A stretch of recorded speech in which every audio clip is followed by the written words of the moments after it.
We have here the double energy. So there could be someone here obsessing about something. Maybe there's a specific situation right here na posibleng mas madalas niyang naiisip ngayon na pero with the devil card energy, no, a lot of black arts here. So posibleng ito yung bagay na ayaw niyang isipin pero naiisip niya, no? And for some reason, no, he or she finds himself or herself na parang, ba't naiisip ko pa 'to, dapat wag ko na 'tong isipin kasi wala lang naman 'to, 'yan 'no, may mga gano'n siya ritong energy 'no. So that's what we're gonna find out, why 'no. And with the Eight of Cups energy, I'm picking up that whoever this energy is, mukhang kung sino man siya 'no, this person right here is someone 'no, na posibleng umalis sa inyong connection 'no, but, with all of the cups standing right here, puwedeng ito yung person talaga 'no, na posibleng hindi niya nare-realize 'no, yung mga importanteng bagay 'no, out of this connection. This is a love reading 'no, specifically yun yung pinaka napi-pick up natin dito 'no, or this gives me this type of energy 'no, na this is your cup right here 'no, na you showed a lot of love, like your whole love for this person here. However, very strong din yung part na kakasabi ko lang 'no, na this person might not be realizing that time 'no, na ito yung love 'no, na meron pala siya here for you 'no. So alamin natin rito ano ba nangyayari dito guys 'no, and okay, kuha tayo ng iba pang mga informations.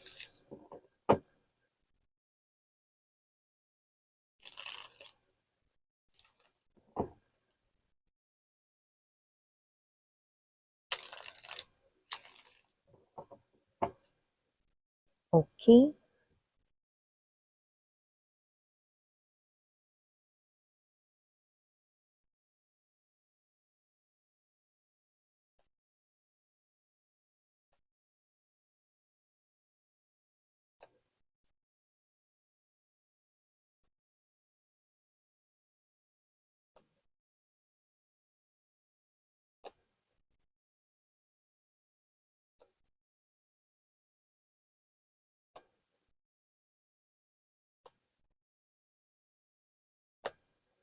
Oh,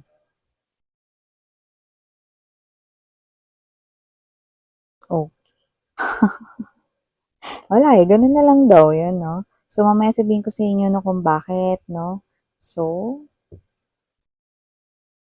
ano ba 'yun Miss 'yan, apakakonti naman ang sinabi mo dun. Mamaya explain ko sa inyo mga babes 'no. So, hi and hello there, collective. My name is Yan. Welcome new subscribers at sa ating mga returning viewers. Thank you sa inyong walang sawang love and support for me. And yun nga mga babes, kung hindi niyo pa po knows, meron pa po tayong isa pang channel. Ang link niya na yun nandyan sa ating description box. Kaya kung interesado kayo na tingnan yan, i-click lamang yan no, at mapupunta na rin kayo dun sa ating other channel kung saan nag-upload din tayo ng collective readings araw-araw po din yan. So yun nga mga babes, no, wala po tayo ditong gender pakatandaan, babae, lalaki, LGBT, lahat po welcome. Pwede rin pong i-switch at magkapalit-palit yung mga roles dahil ito ay isang general reading. And at the end of the day, everybody, you have your free will with you na free or malaya po ninyong gamitin anytime, anywhere, no? So, timeless po ang ating mga readings, meaning to say, pwedeng ito ay nangyari na sa iba nangyayari na ngayon, no? At sa iba ay mangyayari pa lang. However, no, from the energies that I'm picking up from here, it could be marami sa inyo ang nangyayari ito ngayon sa kasalukuyang panahon, no, or in the present moment, no, at marami-rami rin yung mangyayari pa lang ito. Ano ba meron dyan, Miss Yan, no? We have here the Six of Swords energy and we have here the Four of Wands to the Three of Cups, no? Meron ba ditong parang nalalapit na okasyon, special occasion, pwedeng birthday yan, no, binyagan, mga ganun, no? Or special na araw, no, is paparating rito, no? But I do picking up right here outside energy. So this could be someone here remembering you, pero ang okasyon na to ay nakikita ko sa kanyang side. Baka naman magbe-birthday na itong tao na to, baka naman meron siya rito isi-celebrate, no? Or kung hindi man ito okasyon para sa iba, parang meron siya ritong importanteng dapat na asikasuhin, no? And it is pertaining right here, something to do with araw. There's a schedule right here, no? Pero for a lot of you guys, ang napipick up ko rito is a celebration, no? It's an occasion, no? It's like a birthday, no? Or kung ano man iyang okasyon na 'yan 'no, at makikita ko rito 'no, that this is something here that this person here remembers about you. Kasi nakita ko rito 'no, that with the strong, two of, swords energy to the six of, swords 'no, nakita ko rito na kung sino man 'tong energy na 'to 'no, this is the person right here na posibleng hindi na kayo nag-uusap 'no, at yung pag-uusap ninyo dati 'no, parang pakonti ng pakonti hanggang sa tuluyan na kayong hindi nag-usap nitong person na ito 'no. So, nakita ko rito that this person right here 'no, naaalala niya rito 'no, yung parang mga ginagawa mo during the times na siguro 'pag birthday niya 'no, inaasikaso mo siya palagi 'no, at alam mo yung mga babes 'no, lagi ka ritong, nag-e-exceed sa expectations 'no. Hindi naman siya as in talaga nag-e-expect sa'yo 'no, every time na magbi-birthday siya or kung ano man 'tong okasyon na ito 'no, na importante sa kanya 'no. Pero with the Wheel of Fortune and the Queen of Cups energy, this is you, lagi, palagi 'no, you keep on repeating 'no, na inaasikaso mo 'no, at palagi kang may paandar, laging may bago every time na ise-celebrate niya ang araw na ito 'no. So, it could be a birthday, it could be a celebration, or parang 'pag merong magandang nangyari sa kanya 'no, you want na i-celebrate pa rin yun, promotion, mga gano'n, or kahit na yung magandang nangyari lang sa kanya 'no. So, you are someone here with the Queen of Cups energy 'no, very sentimental 'no. So, nakikita ko rito that you're putting a lot of effort sa kanya every time na kahit ano yun 'no, puwedeng 'pag magbi-birthday siya 'no, lagi kang may handa 'no. So, nakita ko rito that with this Eight of Wands energy, Six of Coins to the Nine of Wands, lagi mo daw ini-effortan. Palagi rito 'no, na nai-exceed mo yung expectations niya. Palaging may bago, palagi kang nagso-show ng effort, palagi kang may binibigay 'no, at nagtataka siya rito 'no, kasi minsan parang kahit na natatapat 'no, na puwedeng, saktuhan lang 'no, or tama lang yung pera mo 'no, pero kapagka ito na magbi-birthday siya 'no, lagi kang merong pa-hubs, lagi kang merong pabigay, lagi kang merong pa-present, may pa-gift ka dito 'no. So, nakita ko rito you're continuing 'no, sa paggi-give sa yung person 'no, at nakikita ko rito that this person here is seeing you as someone na very generous, hindi ka madamot dito, sweetheart 'no. So, nakita ko rito na parang kahit na, kayo ay walang money 'no, kapagka mag-a-approach rito ang kanyang birthday 'no, gumagawa kayo ng paraan. Nine of Wands energy 'no, you showed a lot of effort 'no, para maitawid itong okasyon na 'to, 'tong birthday na 'to 'no. Hindi naman yung as in magarbo, pero you always make it special, 'yan 'no. At yun yung hinahanap-hanap niya sa iyo. Hinahanap-hanap niya yan sa inyo mga babes 'no, 'yan 'no. Ang tono nun ay Manila 'no, Manila, Manila, 'yan 'no. So, posibleng nasa Manila kayo mga babes o siya 'tong nasa Maynila, pero maaaring meron dito sa inyo na physically far location 'no. Posibleng meron dito na malayo kayo sa isa't isa ngayon 'no, like physically far away from each other, or there's also a big chance 'no, na posibleng there's a, gap 'no, sa inyong emotions and feelings 'no, pero 'wag ka, yun yung hinahanap niya sa'yo 'no. With this Two of Swords to the Hermit energy, yun yung hinahanap niya rito sa inyong mga babes 'no. Yung parang kahit hindi niya intindihin yung sarili niyang birthday 'no, parang akala mo birthday mo yun 'no, na kung asikasuhin mo 'no, ay sobra yung pag-e-effort mo and you show a lot of love 'no, sa kanya 'no. Yung iba puwedeng hindi 'to okasyon mga babes 'no, pero 'pag meron siya ditong importanteng kailangang gawin 'no, or naka-schedule na dapat gawin 'no, palagi mo siyang tinutulungan. You are always there to support him or her 'no, kahit pinansiyal pa yon 'no, and you always, help him or her out 'no, sa lahat ng kahit na ano ritong special na, gagawin niya rito 'no. So, you always make sure na meron ka ritong share. May gano'n ka. Because you are appearing as the Queen of Cups energy 'no. Alam mo hindi ka nga lang lover nitong person na 'to before, eh, 'no. You are also acting like a friend 'no, with the Three of Cups energy. So, this is you, parang ano ka rito mga babes 'no, all around. Sa inyong relationship before 'no. So, hindi niya agad yan na-realize 'no, during that, very fresh ninyong pagkaka-apart from each other noon, 'no. Pero ngayon nare-realize niya 'yan 'no, kasi alam mo kung bakit 'no, with this Seven of Coins energy kaya ako natawa rito mga babes 'no, kasi kung birthday man ito or whatever 'no, parang siya ito na nagbuntong hininga dito with the Seven of Coins energy like, tulog ko na lang kaya 'tong birthday ko.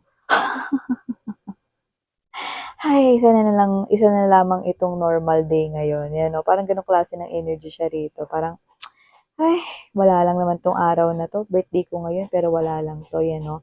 But this person right here keeps on thinking about you. This person right here 'no, alam niya rito na inaasikaso mo 'to, ginagawan mo ng paraan 'no, at hindi puwede na hindi matapos yung araw na 'to na wala kang gagawin for this person right here 'no, at yun ay isa sa nami-miss niya 'no, lalo na puwedeng nalalapit pa rito 'no, yung kanya ritong birthday or meron ditong bagay na kailangan niyang asikasuhin na parang nami-miss niya 'no, kasi lagi kang nagti-team up kahit hindi niya hingin yung tulong mo 'no. You always partnered up dito sa person na 'to 'no, to help him or her out 'no, ah, ah, para mapagaan yung kanya rito 'no, na kalooban 'no, or mapagaan dito yung kanya rito na dalahin 'no, lalo na sa pinansyal 'no. So nakikita ko rito mga babes that with this Nine of Coins energy na mga babes, Two of Coins to the Four of Swords 'no. Iniisip niya rito mga babes 'no na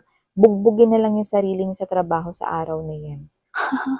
Mag-OT na lang siya kahit wala naman dapat na i-OT 'no, at magpaka-busy na lang rito sa kanyang trabaho 'no, or itutulog or iinom na lang daw siya ritong mag-isa. Four of Swords to the Three of Cups energy 'no. So, parang gano'n na lang ng gano'n yung nangyayari tuwing birthday niya, parang wala na lang, normal day na lang, normal occasion na lang 'no.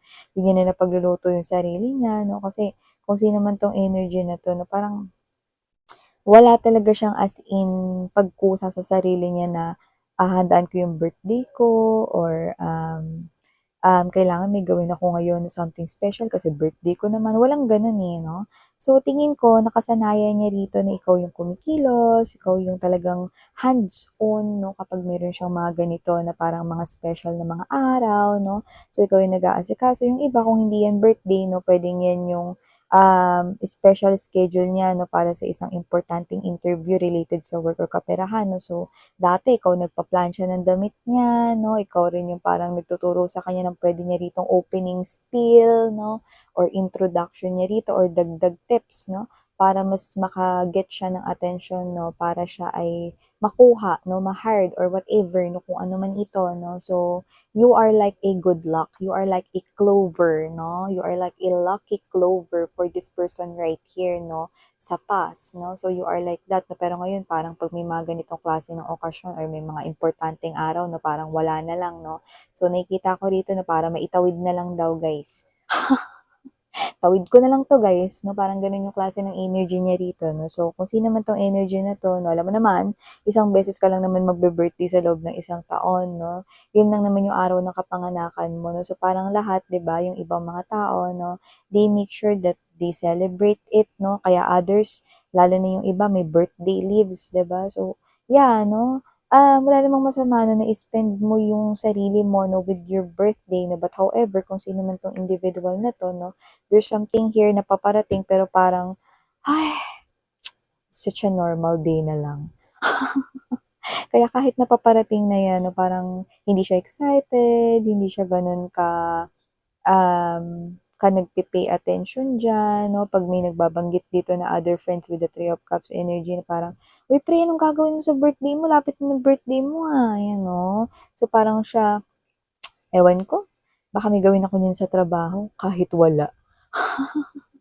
So, nakita ko rito na kung sino man 'tong energy na 'to, na parang maghahanap na lang siya rito ng dapat niyang gawin 'no, para lang talaga matapos lang yung birthday niya. See how sad, 'di ba? Isang beses nga lang yung birthday ta's hindi niya pa isi-spend ng maayos 'no, kasama yung sarili niya rito 'no. So, wala talaga siyang plano, ayun yung nakikita ko dito. But other people 'no, is naiinis siya 'no, this person here feels annoyed kasi alam mo yung energy niya is parang everytime na may nagtatanong sa kanya nito, kasi yung mga tao rin sa paligid ninyo parang nasanay rin, eh, sa ginagawa mo for this person noon, lalo na kung sila yung mga common individuals that you both know, like, you know, blended family, no? Pwedeng family members niya, no? Or baka common friends ninyo up until now, no? So, kaya sila nagiging ganito, nagtatanong, no? Kasi nasanay rin sila, no? More likely, may ganun sa kanila rito ang energy, no? Na nasanay sila na, oh, punta tayo kay ano kasi may kainan doon, no? Sigurado pinaghanda siya ni Collective, no? Pero ngayon, anana. Yun yung nakikita natin dito, babe. So, there's something here na posibleng alam ng isang person dito, no, na sana ay isang masayang araw, no, or mas may isasaya pa, no, but however, mukhang normal day na lang at baka itulog at baka uminom na lang din siyang mag-isa. Dapat magsaya dito, 'di ba? Pero yung pag-iinom niya rito parang kala mo, no, yung napagbugkusan talaga rito ng langit at lupa. So, yeah, ito yung mga energy nakuha ko here for you guys again in your Yana on me. Sarang Hiyo, look in light. Ayun.